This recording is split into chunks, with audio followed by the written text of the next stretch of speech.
Good morning, good afternoon, and good evening, everyone, and welcome to the world's most exciting classroom. My name is Joe Grabowski, and I will be your host for today. What an exciting day we have in store. You might notice that as the week's gone on, I've got a little bushier beard and a little more tanned. It is absolutely beautiful, incredible out here in the Galapagos Islands on the equator. So if you visit DARWIN200.com, you can see exactly where we are right now on the Oosterschelde. We have actually just set sail from Santa Cruz, and we are making our way towards Bartolome, where we're going to spend the day. We're going to visit Pinnacle Rock. We're going to climb the volcano to see the one-of-a-kind, the most photographed spot in the Galapagos. We're going to get into the water and snorkel with the penguins, the sea lions, the giant, or it's not the giant tortoises, the green sea turtles. It's going to be absolutely incredible. It is busy activity here on the ship. In fact, behind me, they're just getting ready to raise one of the sails. So when that starts to go up, I will make sure we have a really nice view of that. And we'll watch the sails go up. We'll have a little tour around the ship.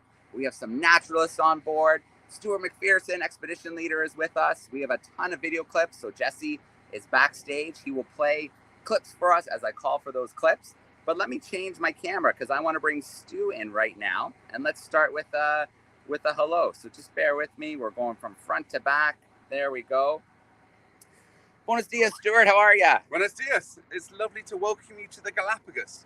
This is our 16th port so far from the start of the voyage. And in many ways, this is the most important of all because, of course, this place is forever linked with the amazing Charles Darwin and his research and some of his greatest discoveries, which were made here. As Joe said, we've got an action-packed event for you today. We've got new experiments as well and new curiosities of the week. So we hope you're going to really enjoy our session this morning live from the beautiful Galapagos. And I'm really excited too, Stuart, because the last week's experiment, this week's curiosity, and then this week's experiment are all going to tie together nicely. So maybe we'll talk about that right at the end, how everything tied together really nicely with where we are. That's absolutely. They're all with a common theme related to the Galapagos. So we hope you take part in our experiments and curiosities and take part in that. Beautiful. So in a moment, Stu, I'm going to get Jesse to cue up a video for us. But people kind of know how my week's been going. How's your week been going? Yep, so I've been working with the different Darwin leaders. We've got 7 brand new projects coming in, starting in 2 days' time.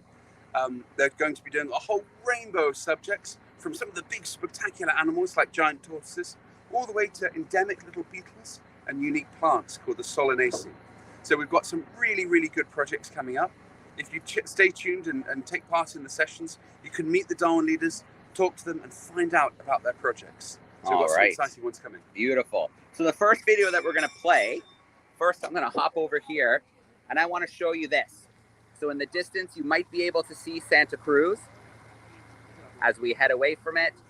And then it's blue ocean. It looks like a desert, doesn't it? But here in the Galapagos, it is not a desert. It is an extremely nutrient-rich area, cold water upwelling against the islands, and it supports an amazing variety of life, both in the ocean. We're going to do, Jesse is going to queue up the marine life video, and we're going to take a look at what's going on in this blue. So we can't see a lot, but we're going to take a look at what's going on down below.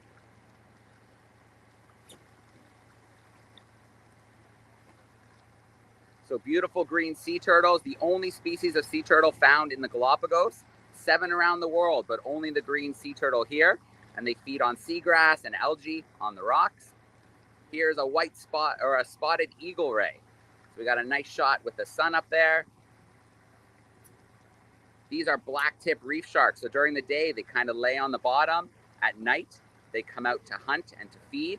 So this is a group of about 15 to 20 of them, just laying on the sandy bottom in a lagoon.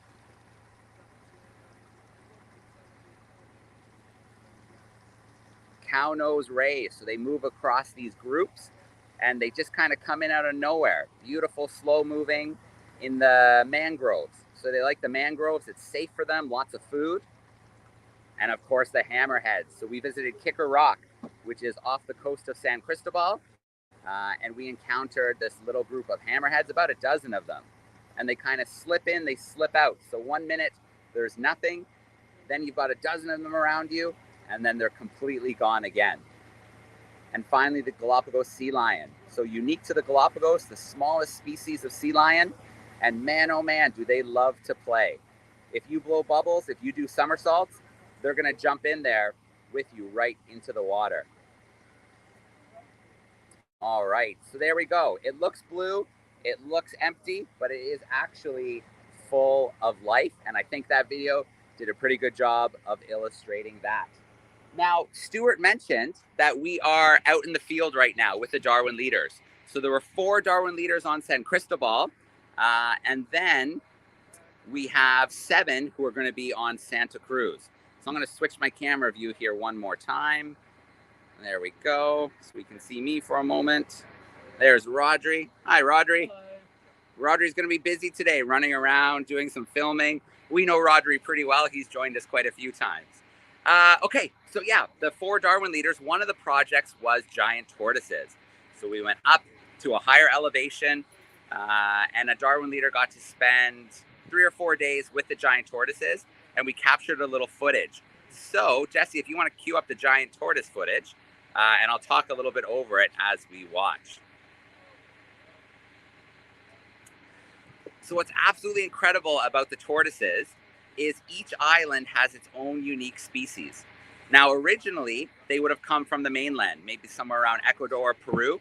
There'd be big storms, and it would wash lots of plant matter, trunks, leaves, palms into the water, making these floating rafts. And tortoises, reptiles, lizards, things like that would climb on board. They can live for a long time without water, and they would drift to the Galapagos. And so one species, with several of them on different islands, over time, natural selection would have acted upon them and changed them in different ways. So on some islands, they have short necks because they eat food off the ground. On other islands, there's the saddleback tortoises. They have big, long necks because their food is higher and harder to reach.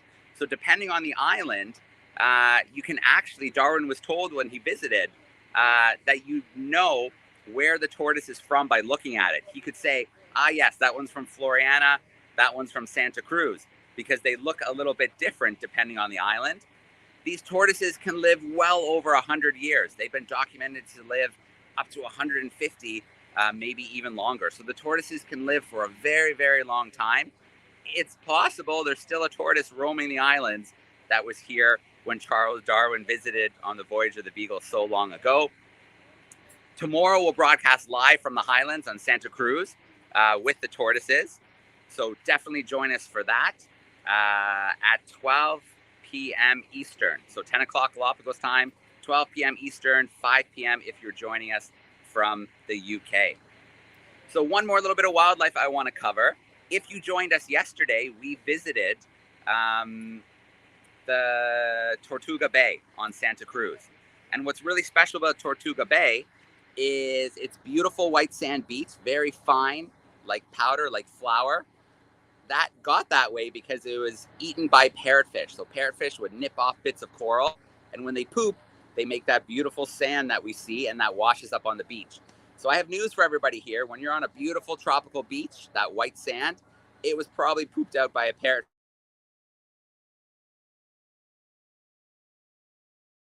The beach. But we visited the beach. We had Colette, a naturalist, with us. We saw baby reef sharks. We saw all kinds of bird species. We learned about the ocean plastics that drift in from around the world on the currents and then wash on the beaches. And we spent time with those marine iguanas. If you missed it, if you visit the DARWIN200 YouTube channel, you can find it there and catch up. But the marine iguanas, Jesse, if you want to play the video for us of the marine iguanas, I'd love to talk about them for a minute. So you just saw Rodri, and Rodri was in the field with one of the Darwin leaders. So he captured this incredible marine iguana footage. So again, these are volcanic islands formed 4.5 million years ago. They're on a volcanic hotspot. So in the west, you have the new islands, Fernandina, Isabella, which is a group of 6 volcanoes that formed together to make the one big island of Isabella, the biggest island. As you move to the east, the islands are older, more established with plants and animals.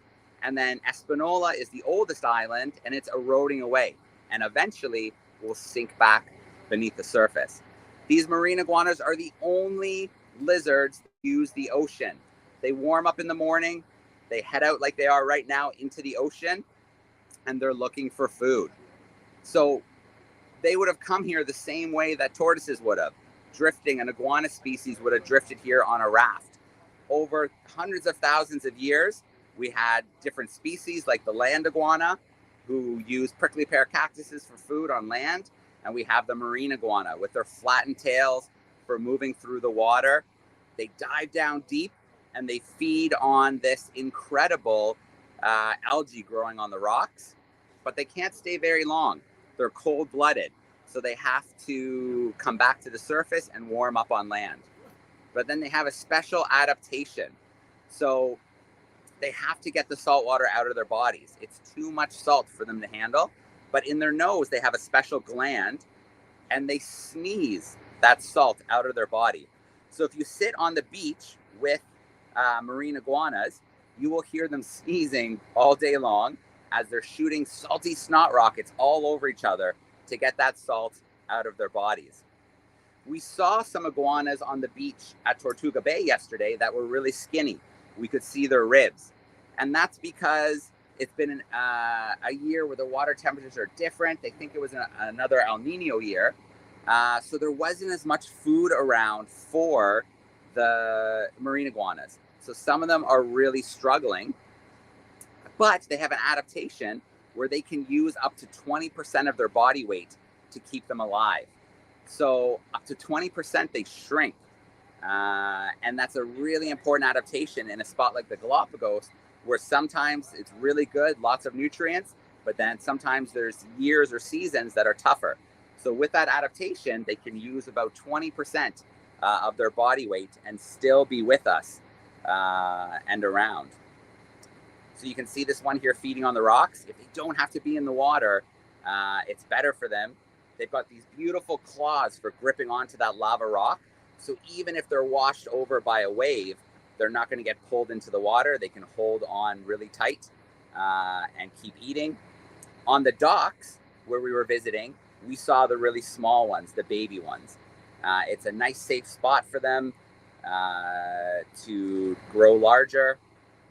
And then yesterday in Tortuga Bay, we saw the really large ones sunning themselves in the morning. So at night, they were huddled together to stay warm. Some of them were in the bushes. And then as the sun warms them up, they're going to make their way down the beach into the water. And they really like those surf zones where it's really rocky, where the water is moving in and out, and they need to be able to grab on with those claws. All right, Stu, bring me back. There we go. So there's a really amazing fact about the marine iguanas. Darwin, when he visited here nearly 185 years ago, wondered what they ate. People previously thought that they ate fish or fruits like many other iguana species around the world, because he noticed them swimming down into the water. He actually discovered, though, that they ate algae. They're the only land reptiles on Earth that swim down into the sea and graze algae as their food. So they're very, very special. There's many species and subspecies all the way across the Galapagos, and we're going to see many more over the coming days. Absolutely. All right. Jesse, I think that I'm going to invite some special guests to join us. Actually, I might walk over to them. We'll see how the internet does. If it does fade out on us, I'm going to come back this way with them. But we have two on board. Absolutely amazing. They're born here. They know these islands better than anybody else in the world. Here.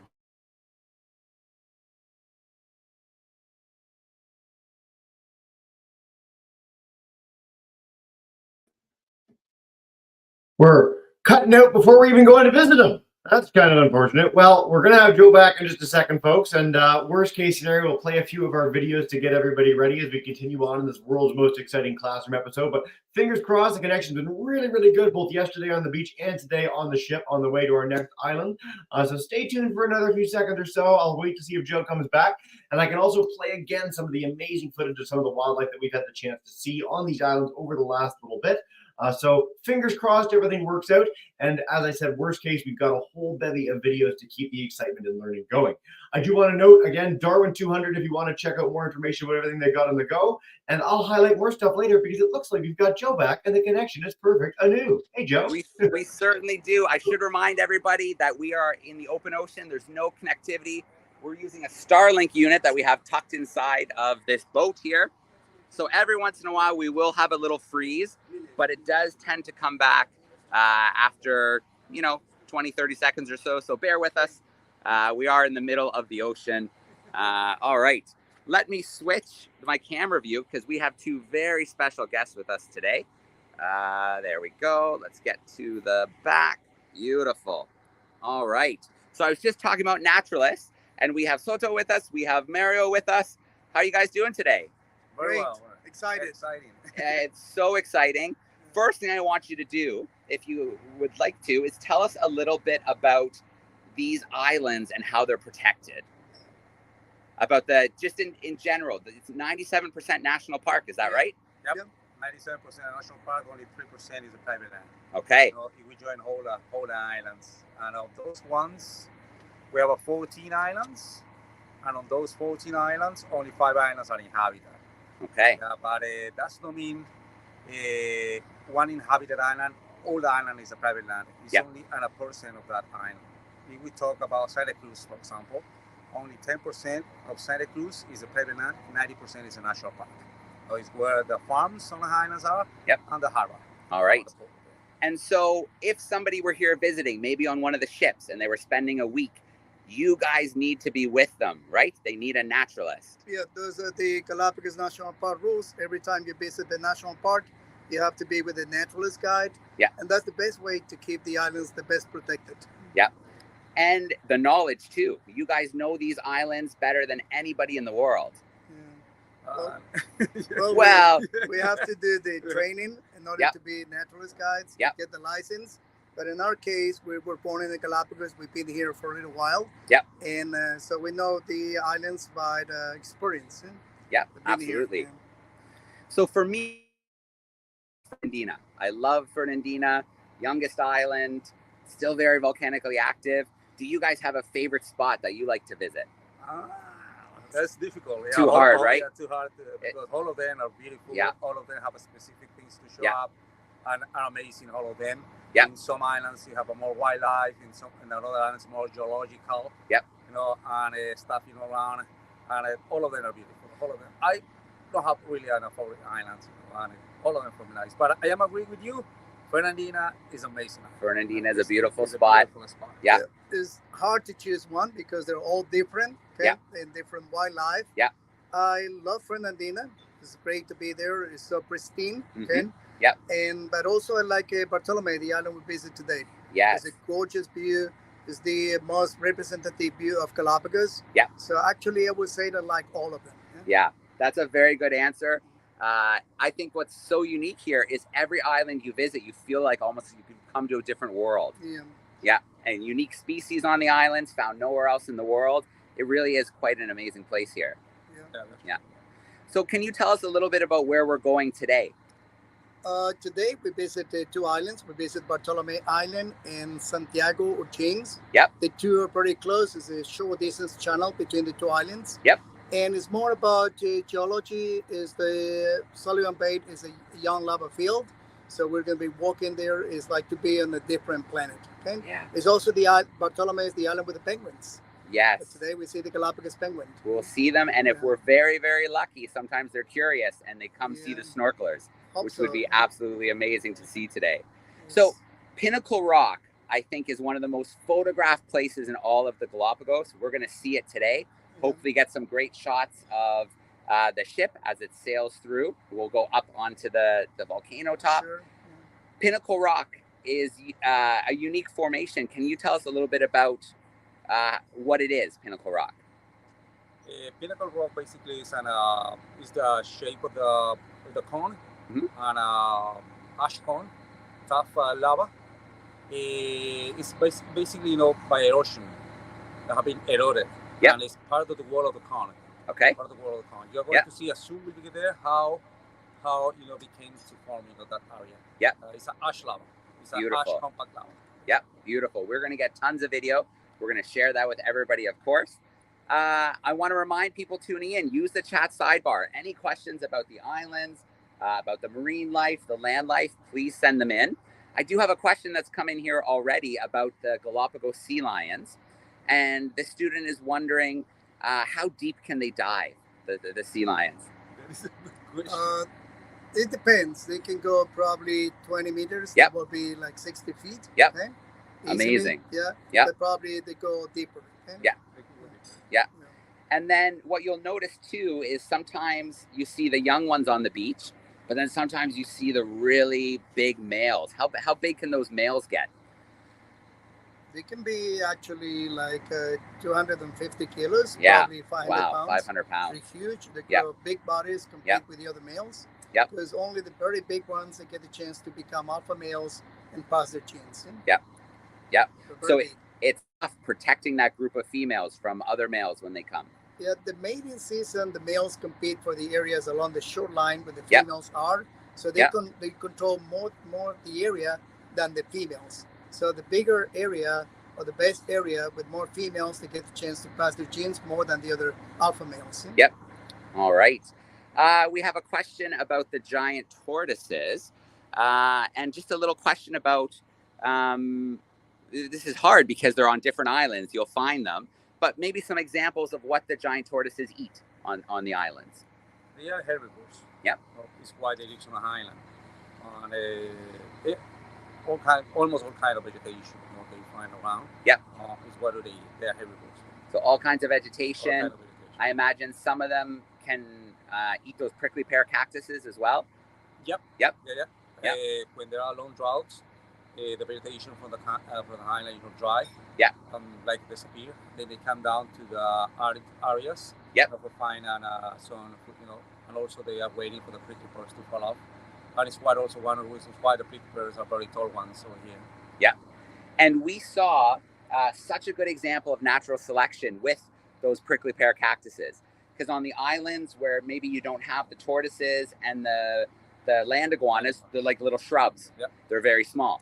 But then on the islands where there are those predators that feed on them, they can grow very tall like trees. I thought that was an amazing example of how conditions can kind of shape the prickly pear cactuses. Yeah, this is incredible. Prickly pear, are endemic from America. Yep. You don't find anywhere else around the world. And also now in Australia, they were introduced. Okay. Yeah. They were removed from here to there. But also here in Galapagos. Yeah. Like you said. And prickly pears are shrubs. Yeah. And even here in Galapagos. Yeah. But they turn on that way. They evolve on that way. That features, very tall ones, only for to be safe of basically land iguanas and tortoises. Yeah, we saw some examples, probably over 100 years old, with the trunk is completely solid. The thorns are gone and completely solid trunks.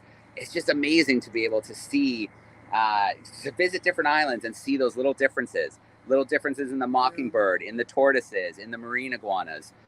Yeah, such a great laboratory for evolution. As you say, the cactus are not the only ones they adapt to the different natural conditions. Yep. There are a lot of different species living on different islands. They adapt to different natural conditions, develop different genetic and morphological characteristics. Yep. That's the Galapagos. It's a natural laboratory of evolution. Absolutely. A couple more questions coming here. This is from Miss Beck's class, and they want to know the penguins. How do you have an estimate of how long maybe they hunt in the water during the day, the penguins? It depends on how hot the water is. Yep. And available food. Yep. They could spend probably a whole day. A whole day, yeah. Or if they are lucky, they find a food, maybe a few hours. Yeah. And back to the shore. Yeah, it depends. All Yeah. the conditions, In a hot season between December to May, when the warm water from the north comes to here, and they spend a longer time because there are less food, Right. But when the cold water comes from the south, where the water is cooler and is more rich in food and nutrients, they spend less time in it. Quicker and easier when they have the nice nutrient-rich cold and water. Also, they fishing in large groups, and when they are in warm water, in less groups, less sometimes in single. Yeah. Single. Well, we know the penguins are good natural fishermen, but like many places around the world, the Galapagos struggles with illegal fishing, with people coming and fishing. So Mr. Deneen's class would like to know what are some ways that we try to protect the waters, maybe keep the illegal fishermen out? Are there some ways that the government or the local rangers try to keep the fishermen away from the waters? There's a lot of patrolling. Patrolling. Also nowadays it's technology, so we know where all the ships are. Oh, so the satellite, you can look down as well. You can tell where they are, and if they come into the Galapagos Marine Reserve. So it's more about technology nowadays. Sure. To control that. Yeah, and also the local ones, the local fishermen, they have areas. They are specific areas. Yep. There are zones where they could fish in. Okay. There are even signs on islands, where the fishing, tourism, and also scientists. Yep. And areas around. All right. And the people are very conscious also here. Even the fishermen are conscious. Yep. We have to preserve, this beautiful. We have to, yeah. Place. Yeah, and I know, the local fishing community, I know they're very careful, but I also know that sometimes the big fleets try to come in, right? Yeah, and that's a challenge. Yeah. All right. Well, gentlemen, thank you so much for spending a little time with us on the world's most exciting classroom. I can't wait to get out onto the islands with you today, to get out in the field. We're going to have so many pictures, so many videos for all the classrooms joining us. But for now, I'll let you guys maybe relax a little bit and get ready, because we're going to keep you busy with questions and hiking and getting in the water. So thank you so much for being with us today. Thank you. All right. Thank you guys. Bye-bye. All right. Jesse, let's play some Kahoot. I think now's a good time to play some Kahoot. If you want to load up the Kahoot and get the screen shared, I will tell the classrooms where we need to go, what our PIN number is going to be. So in a moment, you'll see we need to go to kahoot.it. Then it's going to ask you for your PIN number. It is 648-5391 for today. If you have technology at your seat, you could join on your Chromebook, on your tablet. If not, maybe your teacher could pop it up at the front of the room. You can shout out your answers to him or her. And then if you're at home, we always have home students joining us. You can scan the QR code on a phone, on a tablet. Then you can join us. I see some groups joining us already. The Genius Seal. We have lots of not seals, but sea lions here in the Galapagos. We have, I believe, 5 or 6 questions today. There'll be some multiple choice, some true and false. They are all related to what we have talked about today. 20 seconds to get your answers in. The quicker you put your answer in, the more points you are going to end up with. I see we have several classroom groups that have joined us. Let's give it another minute or so, and then we will go with that. After our Kahoot, looks like we're loading. I think we're ready. 3, 2, 1. Here we go. The volcanic hotspot. Which island do you think it's under? I mentioned the island earlier. It's my favorite island. Is it Santa Cruz? Is it Fernandina? Is it San Cristobal? Or is it Santiago? So that hotspot's like a conveyor belt. Islands are formed, they move to the east. New islands are formed, they move on the conveyor belt to the east. All right, good job, crew. It is Fernandina. It's the youngest island. It just erupted a few weeks ago, in fact. Fernandina is the youngest island. It's my favorite island, and it is right over the hotspot. Genius Seal, you are holding down that lead. Let's go to our next question. True or false? Giant tortoises can live for 50 years. Is that true or false? That giant tortoises only live about 50 years. True or false? Is it shorter? Is it much longer? Or is it about 50 years? You've got a few more seconds to lock in your answer. All right, that is false. Yes, they can live 50 years, but they can live well over 100 years, recorded over 150 years. So they can definitely live a long time. Over 100 years is not unusual for a giant tortoise. All right, what has happened here? Genius Seal is still holding down that spot. Let's go to our next question. Maybe after this, we'll take a quick walk around of the boat as well. So if anyone's joining us for the first time, they can see it. So 4 volcanoes formed together to make Isabella. Is that true or is that false? I told you that a little bit earlier. Is it 4 volcanoes? Was it less volcanoes? Was it more volcanoes? So true or false? Isabella is 4 volcanoes. All right. It is false. It's actually 6 volcanoes that make up Isabella.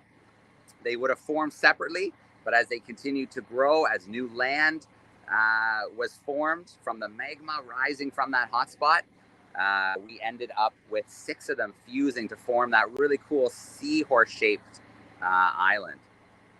Genius seal does not want to let go. Here we go. Let's go to our next question. Galapagos sea lions can dive to depths of, was it 50 meters, 250 meters, 400 meters, or 600 meters? How deep can those Galapagos sea lions dive?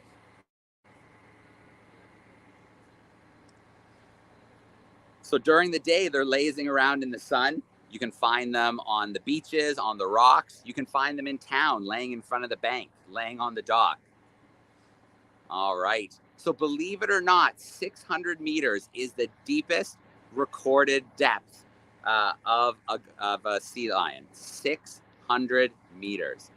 Absolutely amazing. They wouldn't do that all the time, but you know, sometimes you have to go and look for food. Sometimes you have to push the limits. So up to 600 meters. Genius seal, holding on. I think we have one more. Jesse, that might be right. Yeah, true or false? Marine iguanas are the only lizards that spend time in the ocean. Is that true or is that false? Those marine iguanas are the only ones spending time in the ocean, or do others? True or false? Absolutely true. We didn't fool many students on that one. They are the only lizards that use the ocean, that spend time in the ocean. Okay, here we go, the podium. 3rd place, we've got the speedy possum. In 2nd place, we've got the silly horse. And in 1st place, we have the genius seal. Genius seal did not want to let go of that lead. Good job to everybody. If you go to classroom@darwin200.com, if you are in the classroom with the genius seal, send us a message and we'll get you taken care of. Classroom@darwin200.com. Congratulations to the classroom that genius seal. All right, let me switch my camera view here quickly. And then we're going to play another little video here for you. So if you've been tuning in regularly, you know that we are partnered with the National Marine Aquarium in Plymouth. They do absolutely incredible conservation work with the Ocean Conservation Trust, but they also have done amazing events for us. Sometimes they join us live, sometimes they send us video clips. And we're going to play a little promo clip here for them because they have a really cool contest going on right now.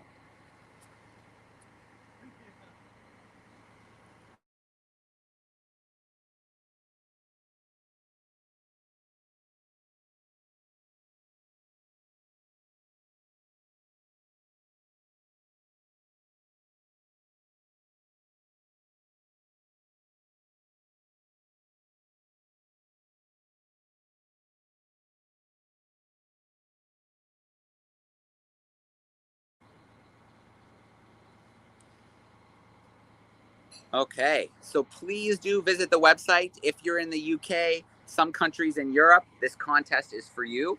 Please take a visit. Please check it out. Of course, they would love to have as many students participating as possible. And who doesn't like a chance to share, to be involved in an event like this? So please do take some time and explore that. All right. So a few things to do. We have an experiment from 2 weeks ago, rearing brine shrimp. We have a new experiment. We have our curiosities of the week. So lots to do. What I think I'll do now, because the deck is quiet, people are actually downstairs having some breakfast. What I think I will do is take a little walk of the ship, and then we're going to get to those other videos. So I'm going to switch my camera view one more time here. Let's go to the back camera. Beautiful. So signal might go out on us, but as I move closer to the unit, it will come back. You will hear pretty loud sound right now. We don't have much wind at all, so we're running on motor right now to make sure we get to Bartolomé on time. We only have a 3-hour window where we're allowed to be there. Everything is strictly monitored in the Galapagos, so we have our 3-hour window. We have to be there on time, and then we have to leave at the right time. So I'm walking past some crew cabins right now, and we're going to see the helm here where they steer the ship. There it is.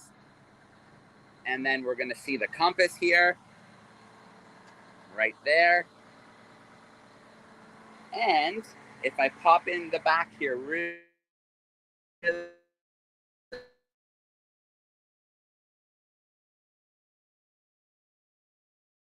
so important. There we go. You can see we're getting close. This is the amount of ground we've covered. You'll see Santiago here. I'll show you guys it in real time in a minute. And there's Bartolome. So we're getting pretty close to our destination. We are making really, really good time. You can see depth finders here. You can see more compass gear.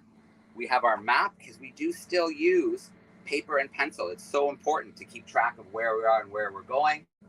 And also communication gear is very important. And these flags. All these flags up here are different signals. Some of these are flags for the different places we visit. Some of them are signals we can put up to communicate with ships. For instance, this is the flag Cook Islands. In a few months, we'll be in the Cook Islands.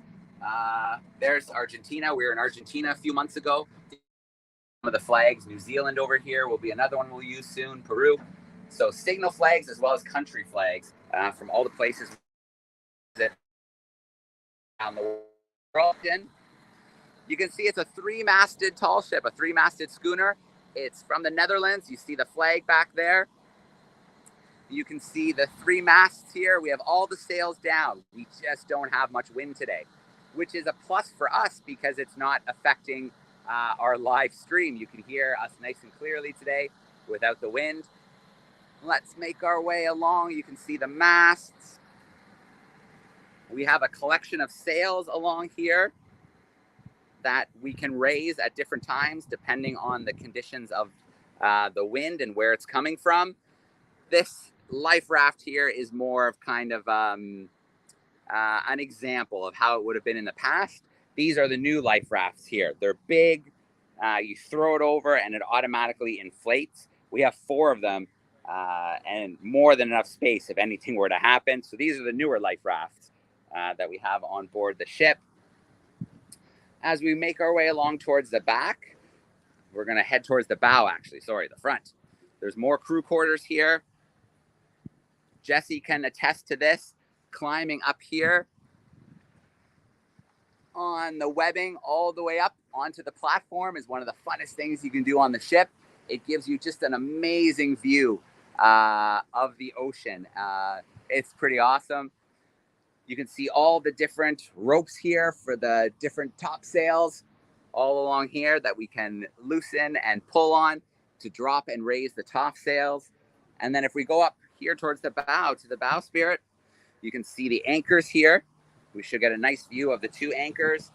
There they are. They're pulled up right now. You can see the 2 spots where they drop down. And then another fun spot to go out on is onto the netting out here and look down. Sometimes you have dolphin out. We've got 3 more sails here as well. So there we go.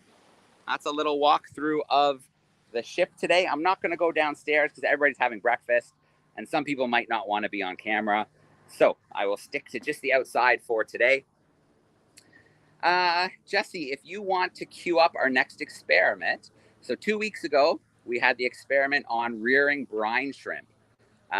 So let's take a look at those results now. And then we'll take a look at a brand new experiment. Fantastic. I'm just going to say a quick note, Joe. Someone mentioned in the YouTube chat that we didn't get the audio on that Ocean Conservation Trust video. So I'm going to make sure you all have the link to that video and the website to learn more. I'm going to queue up the video in a bit of a different way to make sure that we have audio for the next one. So our experiment results, just give me a quick second here, and we'll bring up together exploring our salt lakes. Thanks, everybody, for your patience. And we're just about to dive in together. Perfect.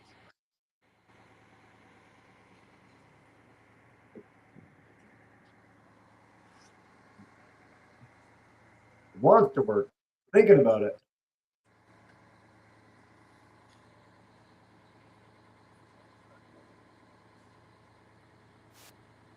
You can hear that all right? Yep. Perfect. Welcome back, everyone. How did you get on rearing your very own brine shrimps? Well, it's about 2 weeks since I put the eggs into the water in this jam jar. And look, I've got about 10 brine shrimps swimming around. My brine shrimps are about, I don't know, 10, 12 millimeters large. Maybe this one's a little bit bigger. They can get even larger than that. Some of them can even get about 18 millimeters in length. They're really amazing, intricate little animals, and it's really fun to look up at them really close in the water and see them swimming around. Could you work out the answer to the questions I posed at the start of this experiment? How do the flamingos survive in the salt lakes, and what do they eat? Well, our little brine shrimps are part of the answer. Well, these amazing little animals are one of the very few multicellular organisms that can survive in salt lakes. They can be really plentiful just simply because there's very few other organisms that can survive in that environment. And the flamingo's favorite food are these little guys, although we probably better not tell them. The flamingo has a very specialized bill that enables it to filter feed thousands of little brine shrimps out of the salt lakes. And in the wild, these guys can actually be bright pink, and it's their pink coloration that can influence the beautiful pink feathers of flamingos. So if you guessed brine shrimps as the food of the flamingos, you were absolutely right. Well, luckily these guys are safe. They're not going to be eaten by any flamingos, and you can have a look at them really close up and see their amazing intricate body structures. If you look really closely, you'll see your brine shrimps swimming around. They often do upside down with all of their tiny limbs flailing. What they're actually doing is filtering the water for algae, for bacteria, and tiny food particles. And that's how they get most of their food. You can actually see them feed and watch their tummies become full. If you don't feed them for a day or two, you'll notice the brine shrimps become almost completely clear. But then if you add a little bit of food to your container, I can see it there drifting in. The brine shrimps will quickly eat that. And if you come back in about an hour or so, you'll see their bodies turn black. And that's actually the food within their gut system. So you can see how efficient these little filter feeders are. It's amazing to think of all of the thousands of organisms all around us living their lives silently. Often we don't even notice them, such as these brine shrimps in salt lakes. But equally, if you head out into your garden, there'll be countless earthworms and tiny invertebrates beneath your feet. They break down leaf litter and create the soils that we depend upon, because without those soils, the crops that we eat wouldn't be able to grow. So returning to our salt lakes, it's amazing to think that these beautiful little brine shrimps are the basis for the ecosystem that supports flamingos and other animals. You can keep your culture of brine shrimps growing for many weeks on your windowside in your school classroom. And you might even get multi-generations of brine shrimps as your first generation lays eggs and those hatch. So keep a lookout for tiny brine shrimps as your culture ages. I really hope that you enjoyed rearing your very own brine shrimps, and thank you for taking part in this experiment. All right. Before I talk about the experiment, I have a guest who just came and joined me here. So let me switch my camera view again here. Hopefully they don't leave me. There we go. Let's get in here on grasshopper. Well, not a little grasshopper. This is actually kind of a large grasshopper. So last night on the ship, we had some lights on. And these guys were crashing onto the ship, landing on the ship, surprising some of the crew, and dropping in through some of the hatches and dropping in where I was doing a little bit of work on my computer. So here we go. We have a little hitchhiker on board here. So a little insect action for you, an invertebrate visiting the tall ship today. Very, very cool.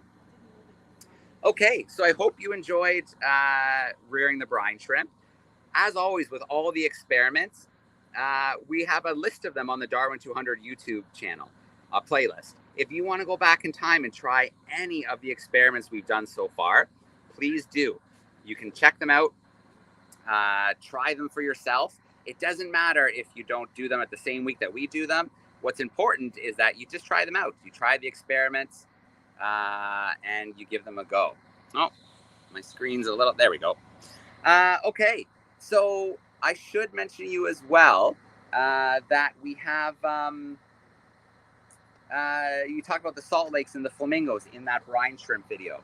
Well, it turns out that the Galapagos has flamingos. On a few little lagoons and a few little islands, you can find flamingos. So there's a chance when we visit Tortuga Bay again on Thursday that we might see some flamingos in the lagoon. You just never know for sure. But there are flamingos in the Galapagos, so that's a nice tie-in to the brine shrimp experiment, where they feed on the brine shrimp and they get that pink color from pigments in the brine shrimp. So Jesse, we have a brand new experiment this week, feeding birds. So let's take a look at that experiment, and then we'll talk about how students can take part.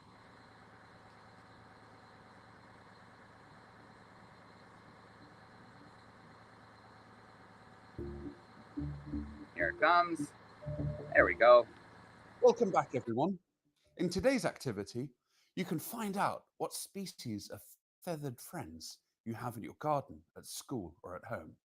We're going to make our very own bird feeder. This is really simple. All you need are some cardboard tubes. These can be toilet paper tubes or kitchen roll tubes. Really, any dimensions or size will work fine. You need some peanut butter, ideally smooth peanut butter, not the crunchy type. You need some bird seed and a piece of string. First, take a cardboard tube. I'm going to use this kitchen roll tube, I think, and cut it so it's about 15 to 20 centimeters or so long. Then open your peanut butter, take out a good chunk, and carefully coat the peanut butter all over the outside of your tube. You don't need to put too much on. This is basically to enable the bird seed to stick, so it doesn't have to be very thick. If your peanut butter isn't spreading very well, just heat it up a little bit in the microwave. But with a bit of careful spreading, you should be able to get a nice even coating all over your tube. A little bit more to go, and then I think my tube is completely covered in peanut butter. Next, get the piece of string and very carefully thread it through the tube. Pull it very carefully through. There we go. And we'll just hold that there for a second. Then pour on an even coating of birdseed onto a plate.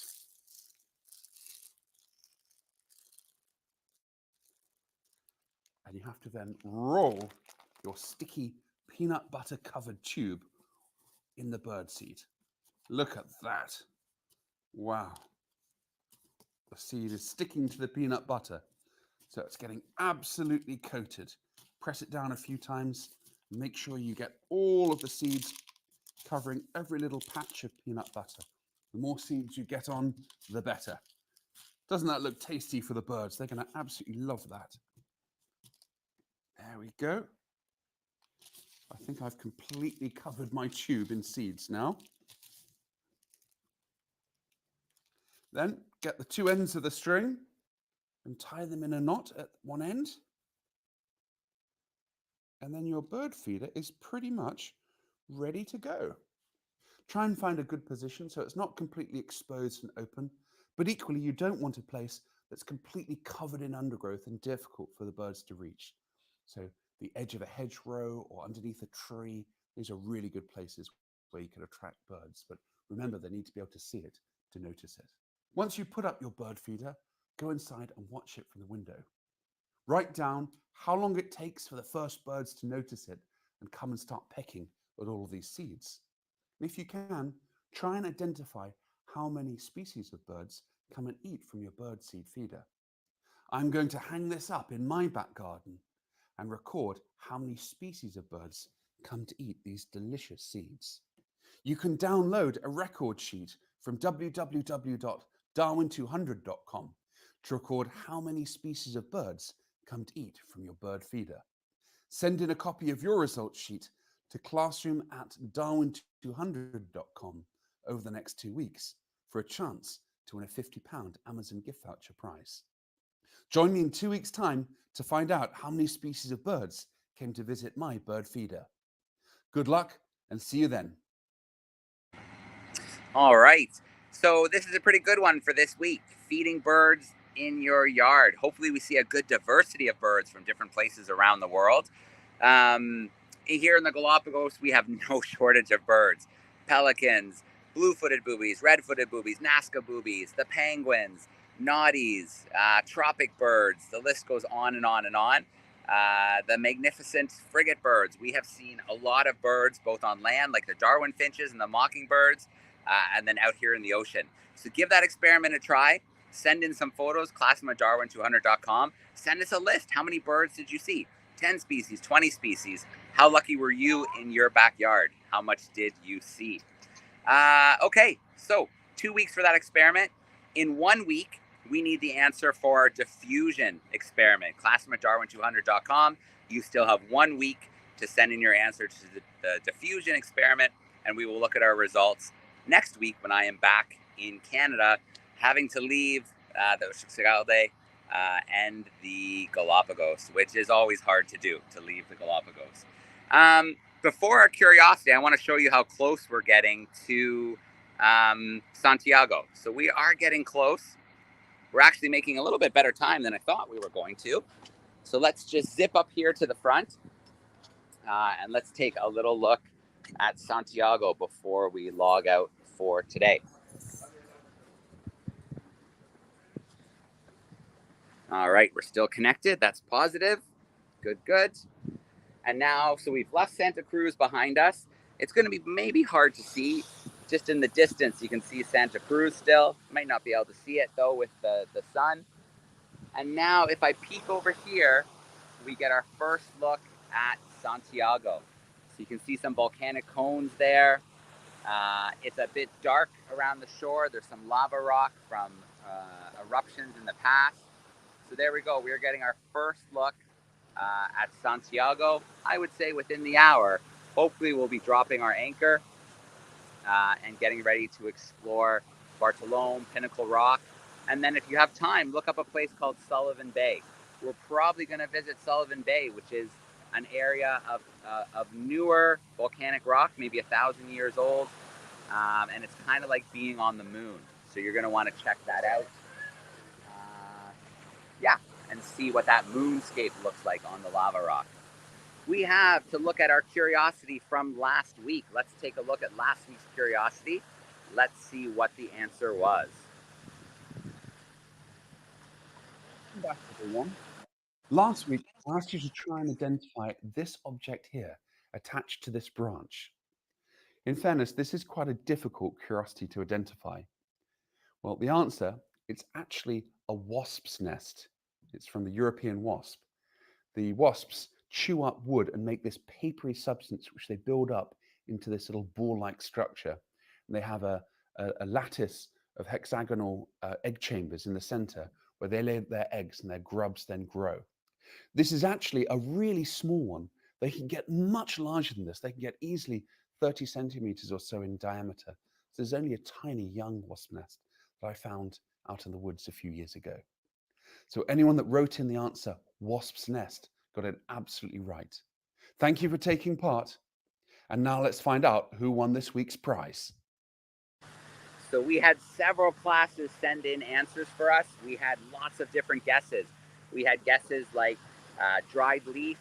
We had guesses like fungus. We had guesses like plant material. But we did have several who thought maybe they were made by bees, maybe they were made by wasps. So congrats to the classrooms who said it was a wasp nest. Our curiosity was absolutely a wasp nest this week. We are getting closer and closer to Santiago. What I'll probably do, because it's still going to take us a little while to get there, is I'm going to live stream our arrival. Oh, a little sea lion just swam by me in the water. As we get close to the land, we're going to see more sea lions around the ship. We saw some Galapagos sharks swimming around the ship this morning, so maybe we'll see a few more join us as we get closer to the land. We're going to have more birds coming out to the ship as we get closer to land. But for now, it's still, like I said, probably another at least 30, 40 minutes. But I'm going to live stream our arrival for a few minutes when we get nice and close to Bartolome and Pinnacle Rock.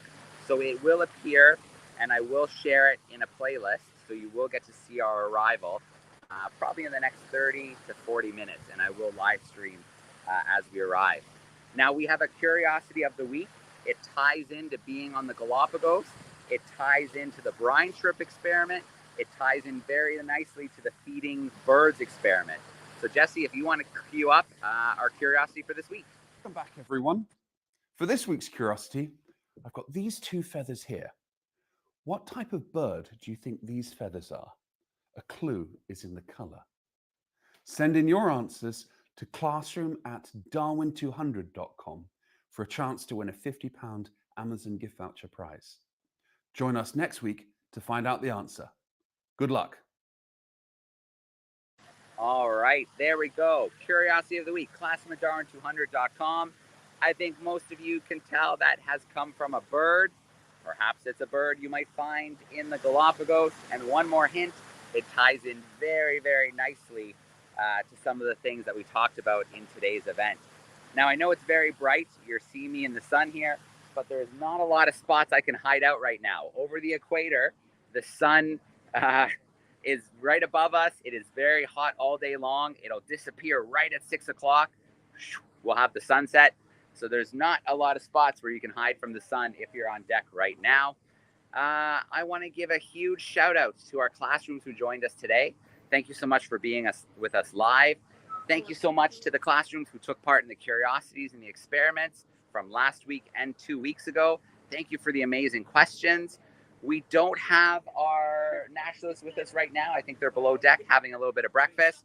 But thank you to Sotu and Mario for joining us live today. Stu as well being with us. It was great to have him.